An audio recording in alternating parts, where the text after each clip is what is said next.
Hello, greetings everyone. On behalf of the School of International Affairs at Jindal Global University, I want to welcome you to this live webinar. This is to help prospective students better understand the uniqueness and the strengths, and also meet the faculty members who will be teaching in our online MA degree, International Relations, Security and Strategy. This is a new offering from Jindal University, which is based in India, and we are doing this primarily because there are a lot of people like you out there who want to understand the world, who want to understand global politics better, and the interconnections between global developments and what's happening in your own countries and regions. You want to make careers in this field as analysts or as consultants or as diplomats, and to work for international organizations. This is the degree that's supposed to help you get there. And I'm really privileged to be doing the hosting for this webinar. I'm the Dean of the School of International Affairs and overall in charge of the program. So thank you for your interest in the program. And in the next hour, we'll try to get you to learn a bit more in detail.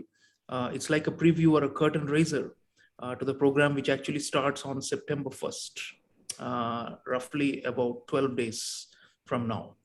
So to start with, let me introduce my colleagues who are with us. I have Professor Silvia Bottega, Professor Mohan Kumar, Professor Shishir Upadhyaya, Professor Devika Misra, and Professor Pankaj. These colleagues are running the program, are teaching in it, and it's going to be very interesting. I myself am teaching a course in the second semester, but this lineup is of the instructors for the first semester, starting September. So in other words, you will be learning from these very people who you are likely to be meeting for the first time in this webinar. So to start with, let me go to my colleague, Ambassador Mohan Kumar. He's in Canada right now, but he has been a distinguished diplomat for the Indian Foreign Service, and he retired as India's ambassador to France, has been posted in different regions of the world, Asia, Middle East, and Europe. And he actually brings to us a lot of insight on diplomatic practice. So diplomacy, obviously, under the MAIRSS program, you will be learning a lot on diplomacy and its multiple dimensions. And Ambassador Mohan Kumar has been very enthusiastic recording the lectures for all of you. And I think that you're going to really learn a lot from him, because he brings the practitioner's perspective. So Mohan, your thoughts on the course you're teaching, diplomatic practice, and how did you organize the course? What are its unique things? What are you bringing? What is your X factor? Thank you very much, Sreeram, and thank you for the kind words as well. And it's a pleasure to meet the participants. As Sreeram rightly said, I bring a practitioner's perspective, but maybe I should just tell you in a few words what the course is all about, and then look at what you can expect to derive from the course in terms of practical skills. So the course is about what diplomats do, what diplomatic missions are all about. And I also spend a fair degree of time on looking at the Vienna Convention on Diplomatic Relations and the Vienna Convention on Consular Relations, which provide the legal framework for the operation of diplomats and the operation of diplomatic missions. So we discuss diplomatic privileges, diplomatic immunities, and the buildings themselves, which also enjoy a fair degree of immunity. I also spend some time on what ambassadors do. I've been an ambassador myself, so it's interesting for people to know what ambassadors do. But then in terms of what you can derive from the course, I would say the following. First, it gives an idea about the complex international landscape in which diplomats operate. And that is, I think, important regardless of the profession that you will choose to do in your life. You cannot get away from what is happening in Afghanistan, what is happening between US and China, the trade war between US and China. everything impacts you regardless of what you're doing. Even if you're working in a McDonald's, and this is purely a hypothetical example, you need to know the international environment, right? Otherwise, it's very hard for you to divorce yourself from the international environment in which you operate. So that's the first thing. I think it will open your eyes a little bit to what the strategic landscape is and how trade is going to take place. I also spent a fair degree of time as India's negotiator at the GATT and then the WTO. So I'm very particular that economic diplomacy is what is driving today's diplomacy. So I spend a fair degree of time on economic diplomacy. The second thing I think it will enable you to do is to understand what Indian embassies and embassies in general do. And oftentimes, people are not aware as to what help they can seek from the embassies.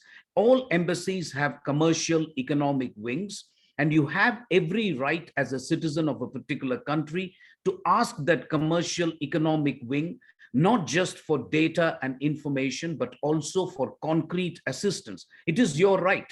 Embassies and missions are tax paid funding. Basically, the citizens fund the embassies. So it's not the, I think what I'm trying to do in this course is demystify the embassies and the diplomats. We are not some people who have landed from heaven who are going around in Mercedes-Benz cars and, attending National Day receptions and so on.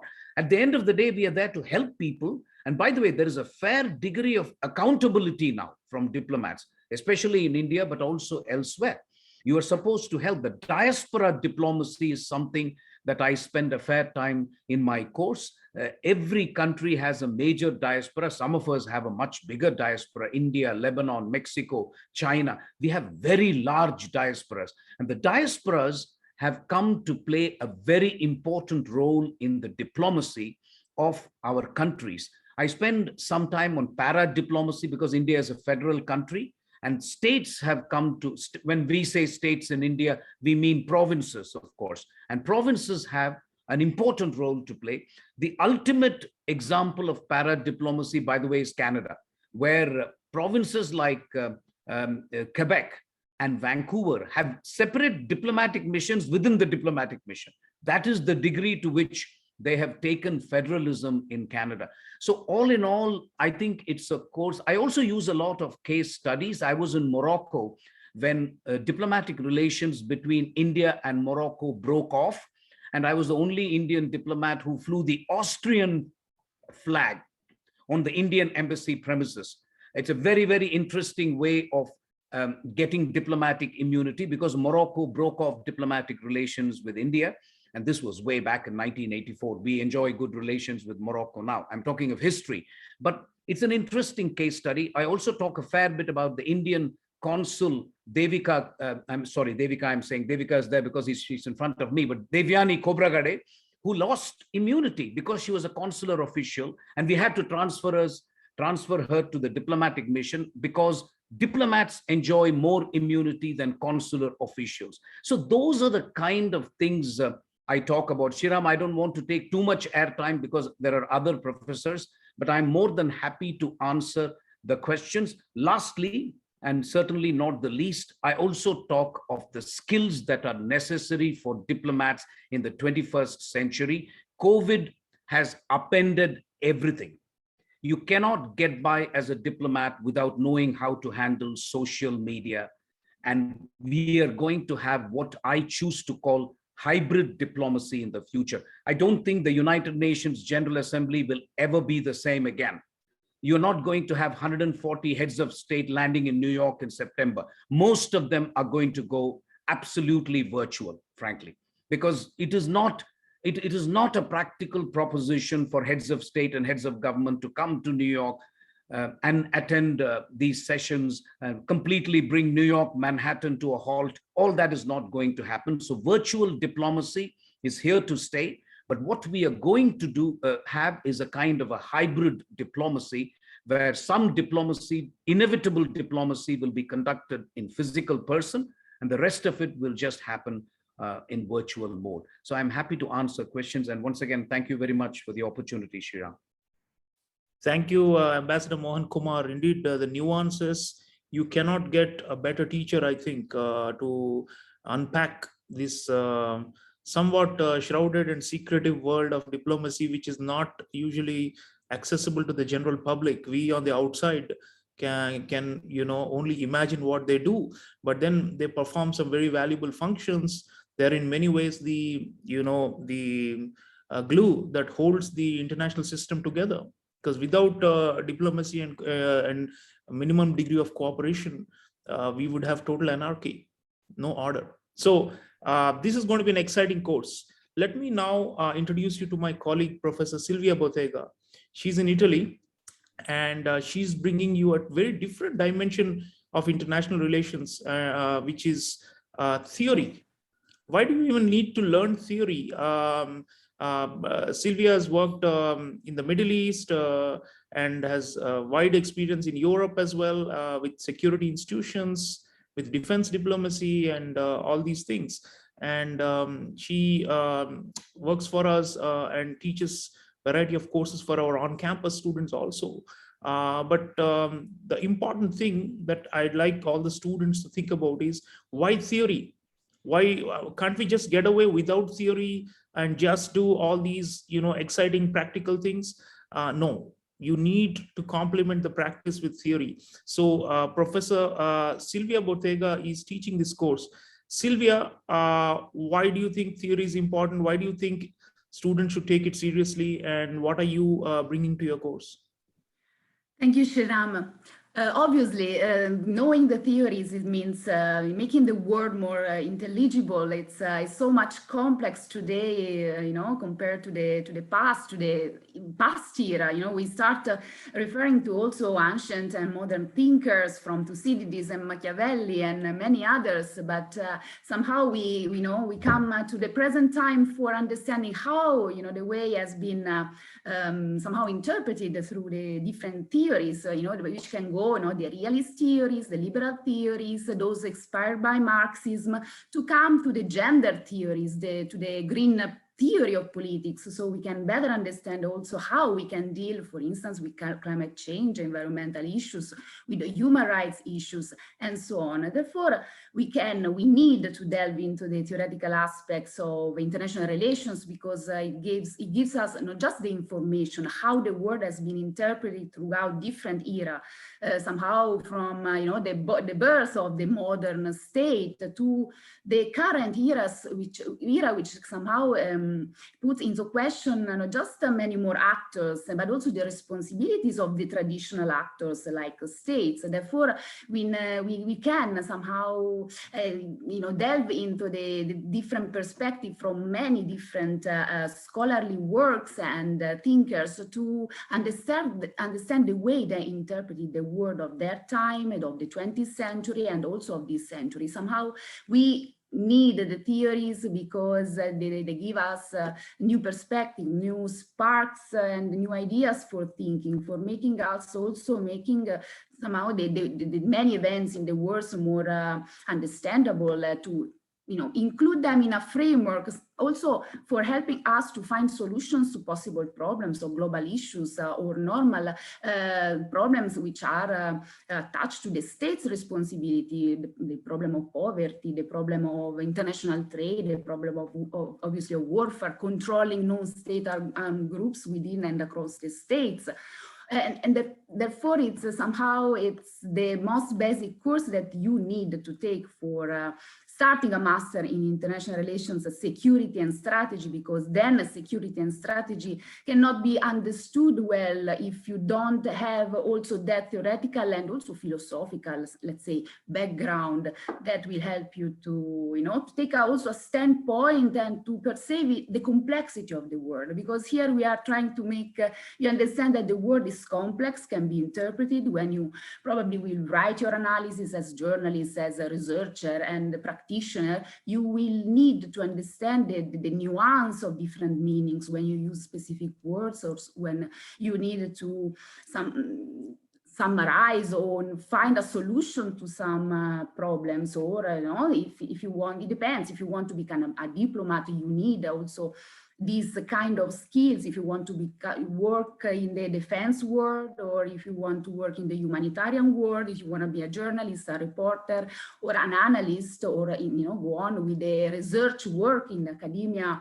International relations theories will give you the right background for starting your interpretation, so you can really have your own opinion, your own position, and understand the differences and the fact that nothing is so simple, nothing is black and white. The situation in Afghanistan is a practical example of the many responsibilities, complexity, not just political, but also cultural, religious wise, and also in terms of economy and trade and the porosity of borders, how many actors have an interest there. All of these elements will be made intelligible during this course somehow. So you can put the different elements within specific boxes, and then you can use whatever you learn for building your own position, because at the end of the day, we need as well your contribution, which is you are learner, but we are also learners somehow. Thank you, Silvia. That's quite something to chew upon, because, there is a saying that social sciences, there is a triangle: theory, empirics, and values. The three together make social sciences. And empirics is the real world cases and examples and practice. Then you have theory, and then of course we apply our own moral and ethical compass to it, and that makes together the trio of theory. So theory is important. Theory is not boring, I can tell you that. Some of you may think so, but if you apply your mind and do this course well, it's going to be like a master course on the basis of which you can then understand all the other more practice-oriented courses. Okay, moving forward, I am delighted to introduce another colleague of mine, Professor Shishir Upadhyaya. He's a former Indian Navy officer and has worked in defense intelligence, and he teaches courses on campus as well. And he is an expert on maritime security. He's teaching a course on maritime security and naval strategy. And again, another practitioner, but also has a PhD. And so he brings that scholar practitioner perspective similar to Ambassador Mohan Kumar. So Commander Shishir Upadhyaya, why should students learn about maritime security and naval stuff today? I mean, is it true that it's become the most defining element of geopolitics and of contestation in the world, as opposed to land and air? Of course, there are different, there's also cyber now, but somehow it seems like, especially because the Indo-Pacific, the great contest between China and the US and India being there, it does look like maritime is the most happening thing. It's like the fulcrum that's holding the world international stability. So what would you tell students, and why are you teaching maritime security, and why should they take it seriously? Thank you, Dr. Sreeram, for that generous introduction. And hi, everybody. Well, my course actually, titled Maritime Security and Naval Strategy. It is designed to give you a very sophisticated and a nuanced understanding of maritime security with a focus on the Indo-Pacific region, and also look at naval strategy, including the role of the navies, the world navies in the 21st century. So maritime strategy is indeed, a very key element of geopolitics today. And I think this was highlighted by Prime Minister Modi very recently in the speech that he delivered at the UN Security Council. I'm going to look at various issues when you talk about maritime security, with a focus on the geopolitical situation in the Indo-Pacific region. I'm going to look at the non-traditional threats such as piracy, terrorism, climate change, etc., and certain long-term strategic challenges which are presented by the rise of Chinese political, economic, and maritime influence in the region. I'm also going to discuss in this course environmental challenges that we are faced with in the world, with a focus on the Indo-Pacific region, and try and look at certain case studies. We will also be discussing some of the legal challenges that that are presented when we talk about maritime security.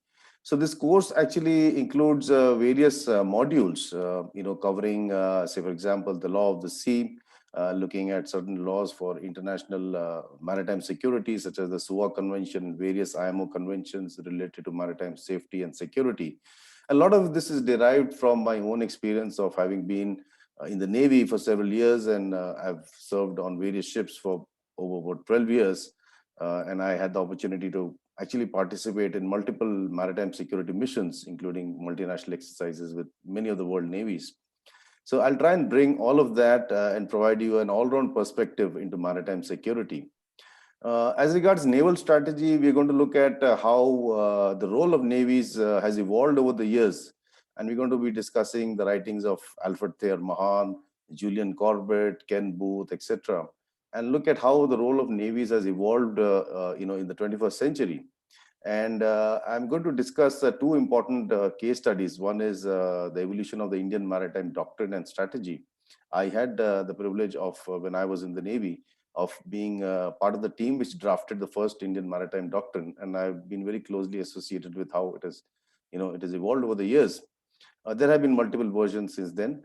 And likewise, I'm also going to be talking about the US naval doctrine and strategy with the focus on the Indo-Pacific region. And I think at the end of the course, you would have probably a very sophisticated understanding of what the navies are supposed to do, what are the challenges of maritime security, why is it so difficult for navies to handle non-traditional threats, what are the major strategic challenges in the Indo-Pacific region. And also looking at how the rise of China, the Belt and Road Project, the quadrilateral security arrangement, etc. These are new developments which we are going to discuss in detail.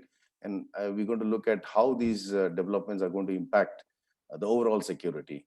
So I think this will be a very useful and important course, which will only broaden and improve your understanding of international relations, in the 21st century. Thank you, Commander Shishir. We are following your questions, folks. So keep shooting them in the chat box, and we are going to collect them and respond to them. Next up, I want to introduce you to my colleague, Professor Pankaj.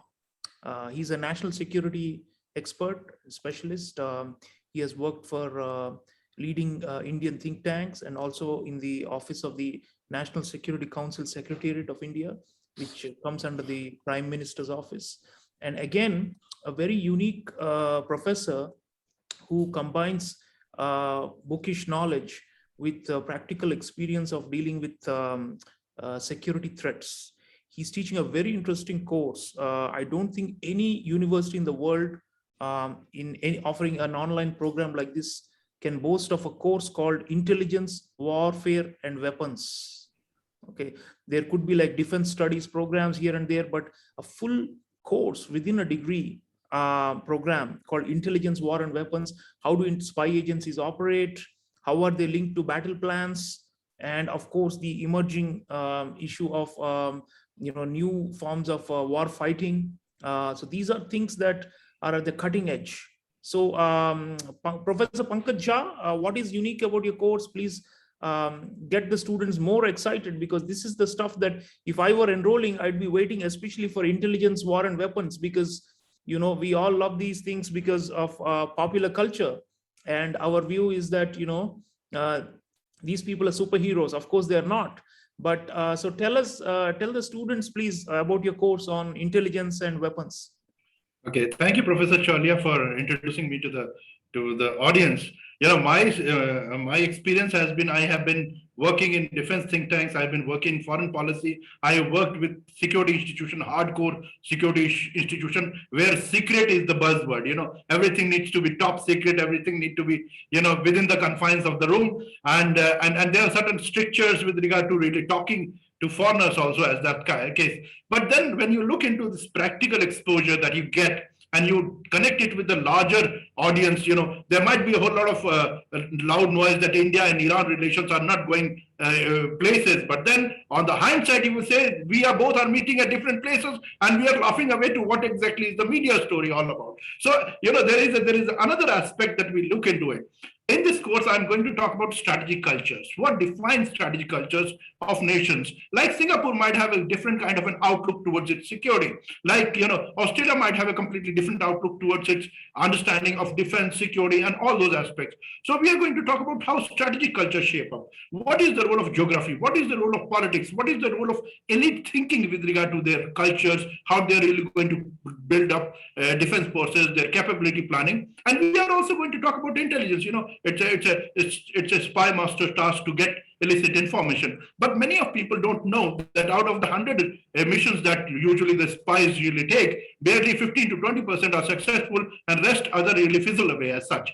But apart from that, we are going to talk about weapons, how the warfare in the older times, historical times, was used to be fought, and what exactly are the similarities. And this is very interesting aspect. When you look into the similarities between ancient warfare and current warfare, you will find there are certain common points which exist between the both, despite the fact that the technology has taken a giant leap in this context as such. We will be talking about what exactly is space warfare, what exactly are the vulnerabilities, how these land warfare, air warfare, and naval warfare are really going to work together, what exactly is joint manship, how these joint warfare doctrines really shape up. In fact, there is too much on the platter for students to really take it and understand these nuances which are associated with intelligence, war, and weapons as such, because I'm bringing together two different aspects. Diplomacy already, Professor Mohan is talking about it. Theory is being talked by Professor Silvia. I'm bringing into the perspective the role, the military and intelligence, the other two pillars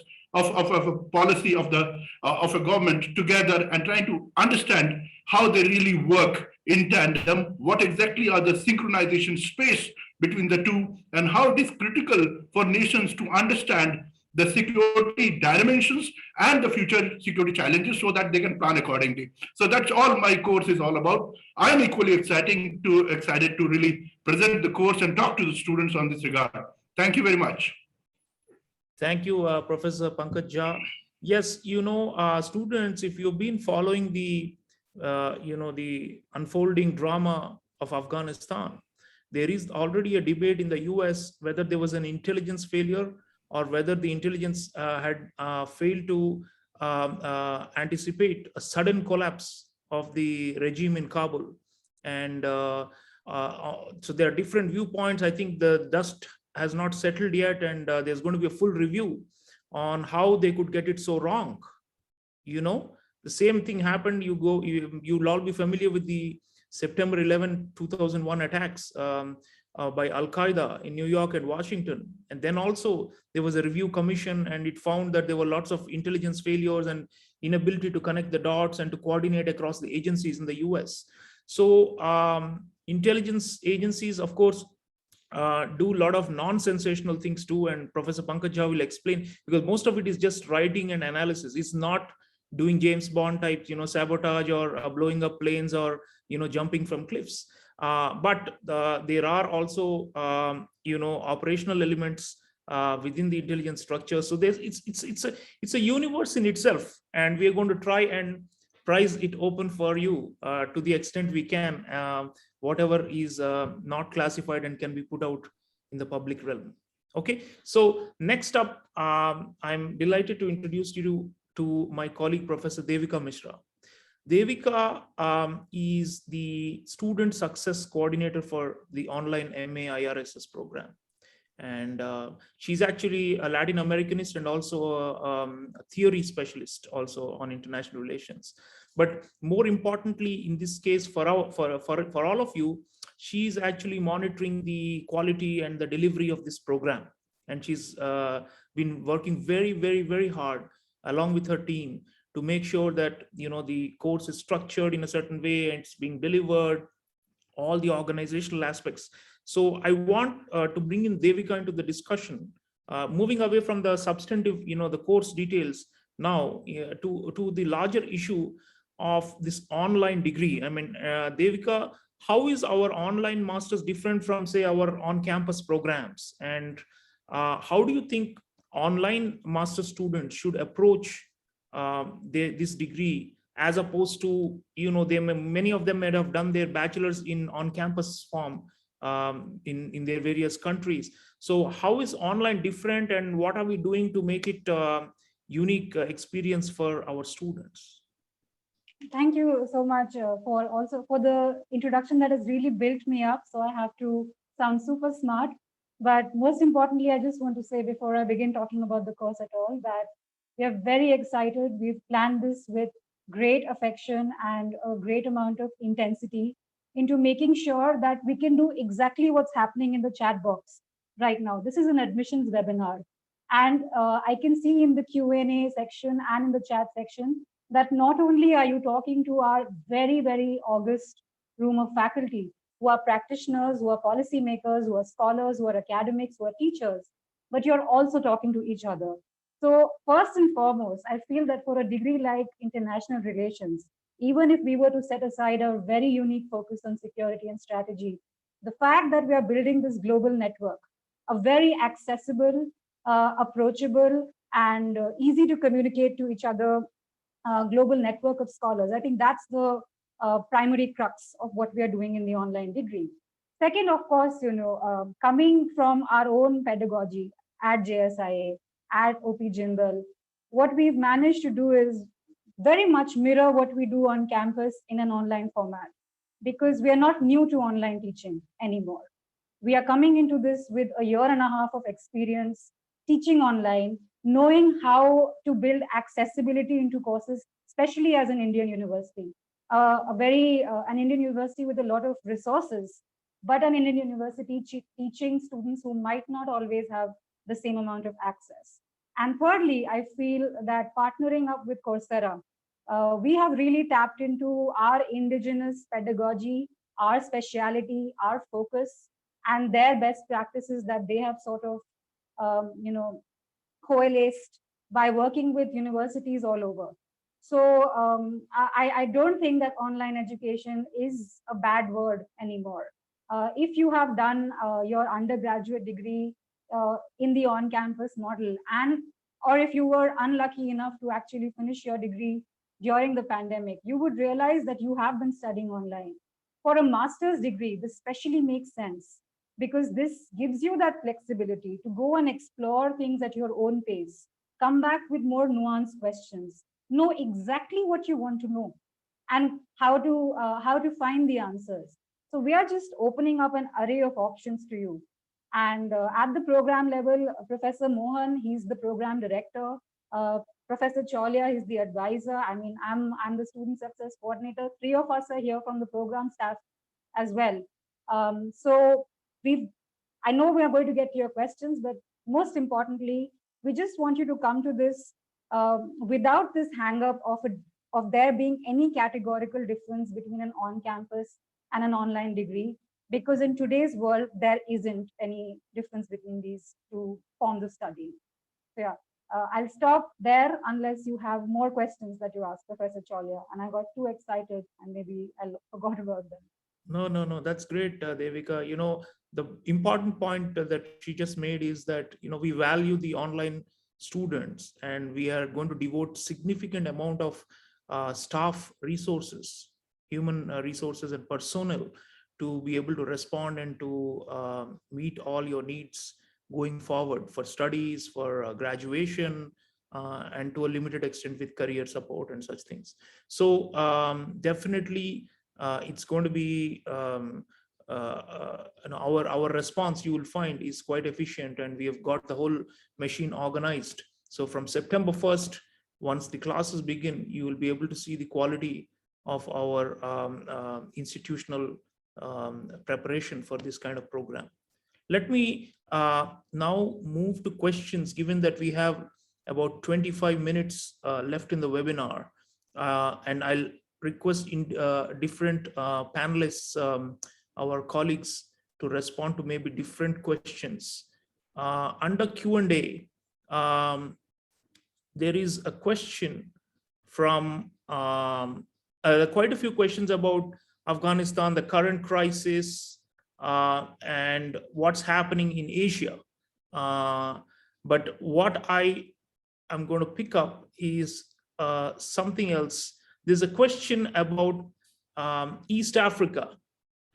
This is a global course, and I think more than 80% of our students are going to be from around the world, not just Indian students.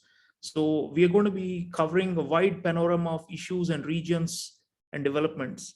So Francis from Kenya is asking, how will the Taliban victory or whatever has happened now affect East Africa, the war in Kenya and Somalia? Now, this is interesting because the Taliban also have a long-standing ties with Al-Qaeda. And that was, as you remember, the reason for them being overthrown in 2001 by US invasion. And likewise, the Al-Shabaab, the main terrorist group in East Africa and in the Horn of Africa, it also has strong ties to Al-Qaeda. So one thing we can see already, and I can tell you at the outset, is that the global the social media, where the jihadist networks, they gather and they share exchanges, they are all enthused and electrified by what has happened in Afghanistan. The reports suggest, there's a site intelligence that actually gathers all the chats happening online among these jihadist groups, and it says that they are preparing for a global struggle.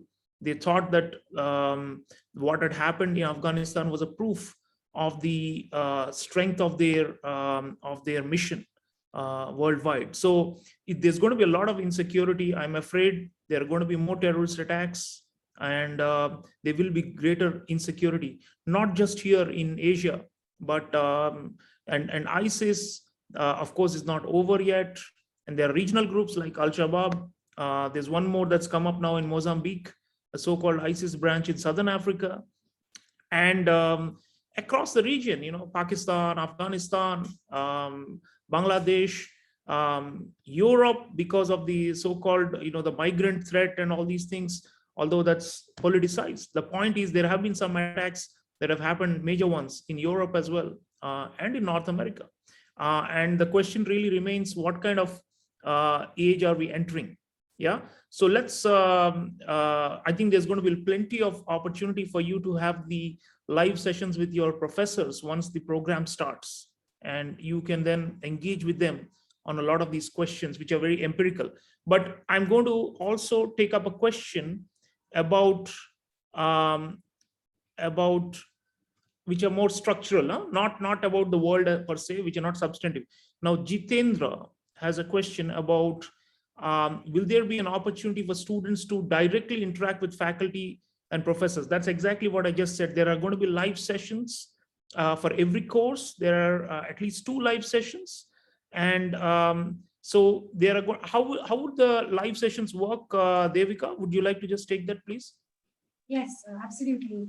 So this blended form of learning, I just read a comment from somebody in the chat that it's just recorded lectures. It's really not. It's really not just recorded lectures. It's curated lectures. There's a very big difference in the two terminologies. So not only do you have this curated content, which has been precisely made available to you at your freedom through the online mode, so that your accessibility and your flexible schedule can allow you to continue your studies. There are also very structured bits of every single course, and the live sessions are an important part of this. They will be hosted on Zoom through Coursera, at least 2, probably more, and you would get to meet your instructor. They can host live. They can host live events for you. They can host guest lectures for you. It can be a time for them to expand on something that they really want to talk about, which maybe the short video format has not really allowed them to get into the detail of. There are also live tutorials with our PhD students, our trip fellows, who are there to assist you, who are there to hold your hand, as it were, and answer your questions, explain things if they are not clear, and the way, especially in which IRSS has designed its assessment. It is also sort of envisaging you building your own communities, because most of our assessment is group work, is group project work, where we very much do not want you to work in silos, where we want you to break that pattern of going back and studying introspectively and get together, bring your ideas, build a community, and There is continuous interaction. More than that, just building on what Professor Chaulia was saying, we don't see a divide between our online and our on-campus students. So we will be forwarding you links to any events that we are hosting on campus. You very much have the chance to be as much a part of the JSIA community as any student who's enrolled for an on-campus program. And right now, they are very much studying how you are through this online format. So thank you, Devika. Due to the paucity of time, I'm interrupting colleagues. We have an interesting question. I'm going back to the real world questions. Abdul Tahir Momin is asking, why can't the US leave the United Nations to take up its mandated responsibilities and mediate all the regional conflicts around the world? Why is the US playing the role of the UN in Afghanistan and elsewhere? In other words, he's asking a very fundamental question about the perceived importance or ineffectiveness of international organizations. Ambassador Mohan Kumar, what's your view on the it looks like great powers are still running the show, but not the collective international community. And why are they failing, these multilateral bodies?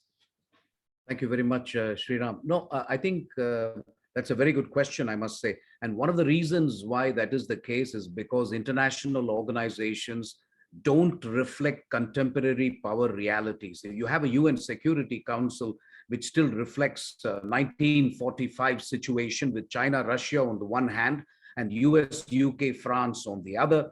UK, France are not even in the top 3-4 economies of the world today. So really, one of the problems is you do not have a consensus in the UN Security Council, which makes the United Nations important. Not important, but important.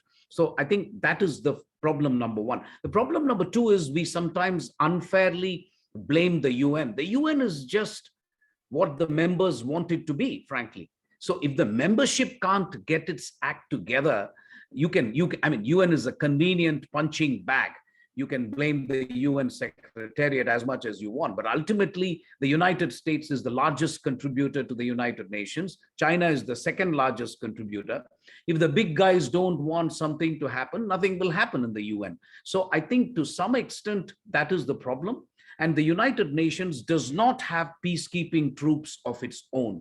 In fact, I teach a course on the UN separately to my bachelor's students. And one of the big problems of the United Nations is it does not have an independent standing military force. It depends on the member states to contribute. So what are you going to do if the United States does not want to contribute to the peacekeeping forces of the UN? Who do you think is going to do it? India does a fair bit. Bangladesh does a fair bit.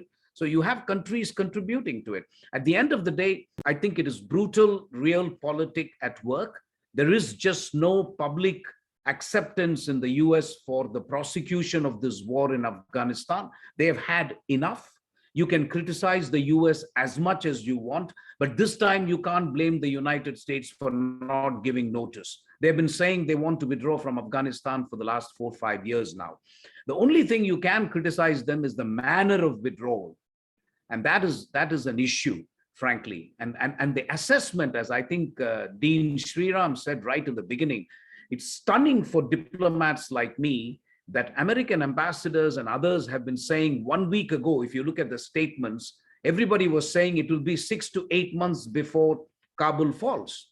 And for it to happen so quickly is something that we all have to ask questions about. What the training was for the Afghan security forces, what was the Afghanistan political leadership, the military situation, etc. But that is something we can go on and on. But I think going back to the international organizations, one of the problems is the international organizations do not represent contemporary realities, power realities. That's one of the problems. That's the key. Yeah. So we need to reform them in order for them to be more capable of solving global problems. Very much so. I'm sure reforming international organizations will come up. Silvia, would you like to take this from the point of view of theory also? Because essentially the question that was asked was, it seems like it's a very realist world still. Realism is still dominant, although the liberalism assumes that international organizations will play a very prominent role in shaping cooperation and conflict and all these things. So why is it that at least right now there's a crisis of multilateralism? Most of the international institutions and organizations seem to be falling by the wayside, and the nation state and nationalism, it seems to be resurging. So what do you think?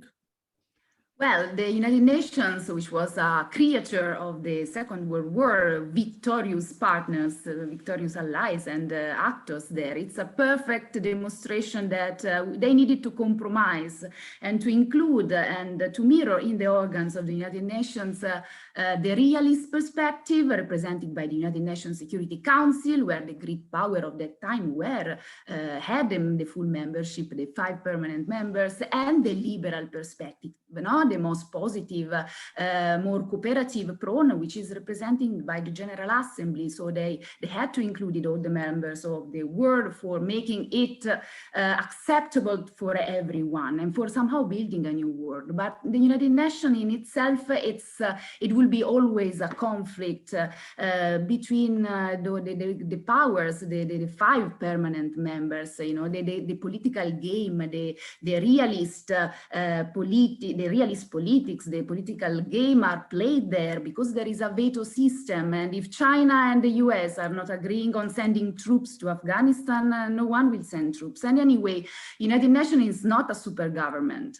And for contributing to a mission, imagine how much the single government have to convince their own constituency, their own population to send their own soldiers to die in Afghanistan. So you can also understand how difficult it is for the governments belonging to the United Nations and those in the United Nations Security Council have to somehow compromise to decide. The decision-making process is very, very long. And anyway, deciding for intervening in a foreign country is always, it will be always a difficult decision to be made collectively, because the countries have different needs, have different resources, they have different interests at global level, and we need to understand these interests. That's why we are making, we are proposing this course. And the United Nations is important, but it's not a super government. The international system is still anarchic. We need to try to understand what is able to tie the states still together, in terms of helping a foreign population. Because at the end of the day, when today I was thinking that, when we are asking for helping Afghanistan people, or in general, when our military have been sent there, it's my taxes that is paying those missions. Then you can understand why somehow Afghanistan then represented also a cornerstone for a global competition, hegemonic competition. There are interests there from the past Soviet time, and then now the new Chinese interests there. So the United Nations find themselves in a situation where they have to ask themselves, do we want really to maintain these global responsibilities, or we need to look at our domestic problems, which are there, in terms of human rights, in terms of social injustice, unemployment. Every country has its own problem, but in terms of intervening abroad, being the order maker of the world, we have always attached to the United States this role. Will be this the role of the United States in the future, or there will be other countries like China, India? What will be the role of India in the future, also in terms of global policies, foreign intervention, humanitarian assistance, So we have to understand also this through the theoretical perspective, because we are using the language of theories when we talk about power, when we talk about interest, when we need to understand how moral is or legal is a humanitarian intervention, what kind of other legal pillars is breaking, is going against, the pillar of no intervention in another country, which has been since the modern era the one which has founded the international system. So throughout the 90s, there have been a lot of changes, and we have seen the proliferation of international foreign interventions. So we need to evaluate everything through the scholarly position, through the opinion of others, sometimes and yours. very important point Silvia made, which is that, on paper, institutions are different and nation states are different, but in reality, when you make them, there's a lot of compromise. So actually, you have to mix theories. There's no kind of ideal, purely realistic explanation or a liberal explanation or a Marxist or a constructive or whatever. No? You're going to, when you actually look at real world cases like the UN or the WTO or any other organization, it's a mixture of all these things of different philosophical or paradigmatic positions. Okay, we are running out of time. Let me go back to a little more practical question. Gaurav has a question about, I wanted to know what are the career opportunities after completing this course in both private and public sector, and will the university help us with finding jobs after we finish? Shishir, do you want to take that, because Shishir works on careers for our on-campus students, but with the online program, obviously there are limitations to how much we can support from a long distance, because if you're sitting in Nigeria, or if you're in El Salvador, or if you're in Malaysia, it will be a lot harder for us to help you with careers. If you're in India, probably because we're an Indian institution, it's a little easier. But nonetheless, Shishir, you want to take this larger question of what kind of careers await someone who takes up a degree like online MA, International Relations, Security and Strategy?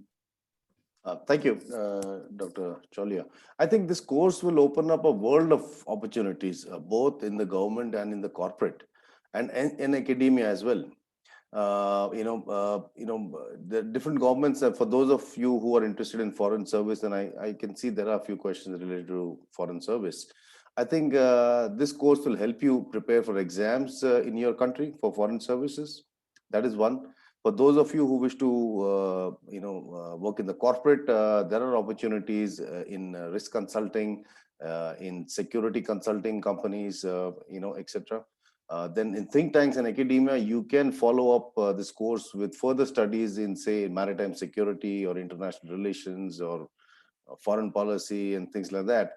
So this actually opens up several opportunities for you. And as regards internships and placement opportunities, we run a very a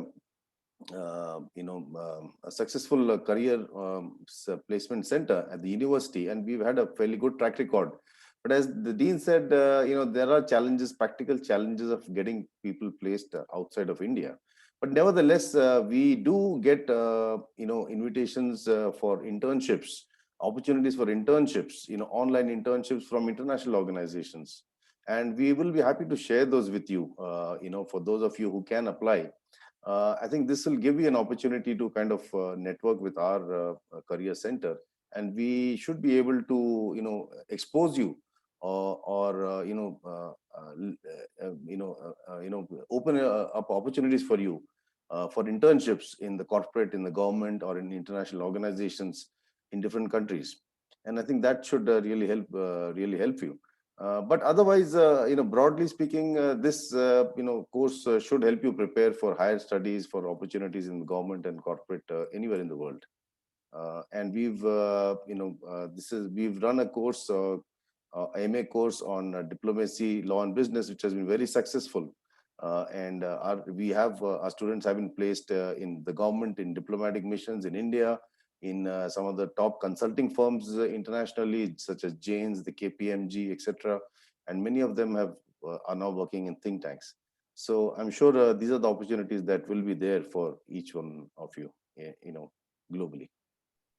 Thank you, Shishir. Pankaj, do you want to also, there are a few questions in the chat box I'm now observing about,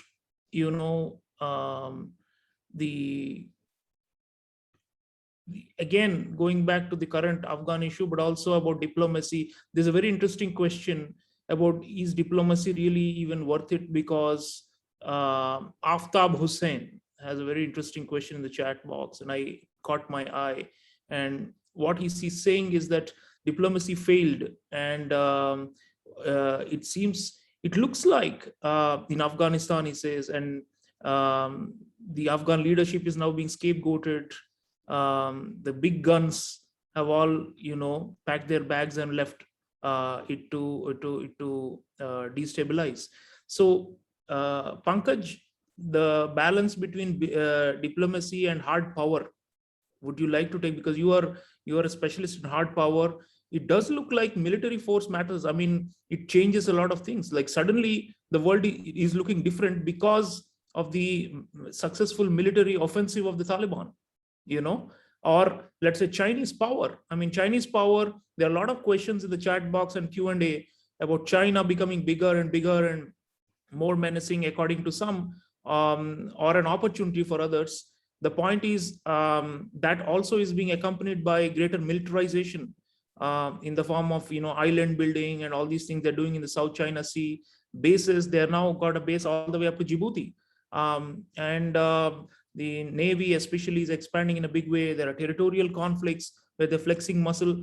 So to take us back, to give the students a general perspective, a quick answer, what is the role of hard power in today's time, and is it still very, very critical to define the current world order? I mean, we know economics matters, we know soft power matters, and we know culture and all these things matter, but it does look like military, the one who is willing to use force and has the capabilities, is still in quite a significant position to shape the current order. Thank you for the question. When you evaluate Taliban and you talk about training and capacities, these are modern systems that has been left by the US for the Taliban to really operate. But when you look into the military hard power, it needs maintenance, it needs upkeep, it needs training, skillful training. You can have the gun, but you cannot point and shoot with a point blank range with accuracy if you don't know how to operate the gun. I am wary of the fact that if few of the Talibanis have got into Afghan army and have got trained into that systems, then it's a problem, because then they know how to operate those systems. When you look into diplomacy, and it's stated in the Afghan context that diplomacy has completely abandoned it, I see it from one point of view. Will Afghanistan become another Yemen, where international communities completely ignorant that what exactly is happening, or will it be a responsibility to protect which will come into being, given the fact that there have been instances when the international community have joined hands and brought it together? With regard to hard power, I still have very strong reservations that operating systems, maintaining system is a very tough call. If US is not going to give you the spares, if US is not going to give you anything, then these are sitting ducks which can be really destroyed at any point of time. In this thing, I just want to talk about the last one thing, which is disruptive technologies. If you can create systems, you can also sabotage system as and when you really require it. That's all. Thank you. Yeah, you're going to be learning a lot about this. So I'm very happy to see the level of curiosity and the debate and the discussion that's going on in the chat box among the participants. It just shows once our program is running, there are going to be a lot more opportunities for mutual learning like this. And Devika, there are a few questions about the fee structure and all that, but those are all available on Coursera. I can tell you all, the fee is $6,000 US over a 2-year period. It's one of the most affordable degrees in online field for international affairs. So don't miss it, please. And this is something. It is the most cost-effective program of its kind, but with also very high caliber of faculty, as you can see. So this is like the best of both worlds. Devika, you want to close with a message for students about how they should approach this, and then we can just close. We have just 2 minutes. Devika, last word, please. Okay. Thank you so much. This has been lovely for us, as I hope it has been for you. We are very, very pleased to see the kind of questions that have come our way. And this is only the start. We're going to be holding many such sessions with other faculty at JSIA. I'm going to recommend that you make good use of your email writing skills and write to us at online@jgu.edu.in. Please put MAIRSS somewhere in your email so that it comes directly to our program staff, and we are doing our best to answer all your queries. And Devika, we have something called Slack, right? It's a technology by which the students can learn from each other and discuss with each other once the program starts, right? Yes, that's one of the platform that Coursera makes available to us, which would be a new way of interacting without barriers, without worry with each other while the course is live. But before that, please write to us at online@jgu.edu.in. Make sure that you mention MAIRSS in your email ID. Please take a look at our online, at our YouTube page. Make sure that you go and watch the webinar that Professor Mohan has done previously in early July. And we are here to answer all your queries. And very glad to have you on board. Thank you so much. Thank you, folks. We are out of time. We've done the full 60 minutes with you, and there are going to be many live sessions with individual instructors as we go forward. I once again welcome you to the Jindal Global University's online Masters in International Relations, Security and Strategy. One of its kind program. I don't have to, sell it too much because you can see the value addition it's bringing just from this 1 hour conversation. We're going to have many more of these, and I promise you, from the time you start this program to the time you finish, you're going to be a transformed person. The purpose of education is to transform your lives, and we are committed to doing that. Thank you to all my faculty colleagues for joining, Ambassador Mohan Kumar, Commander Shishir Upadhyaya, Professor Pankaj, Professor Silvia Bottega, and Professor Devika Misra. Best wishes, stay safe, and we'll see you September 1st with classes. Bye. Have a nice day.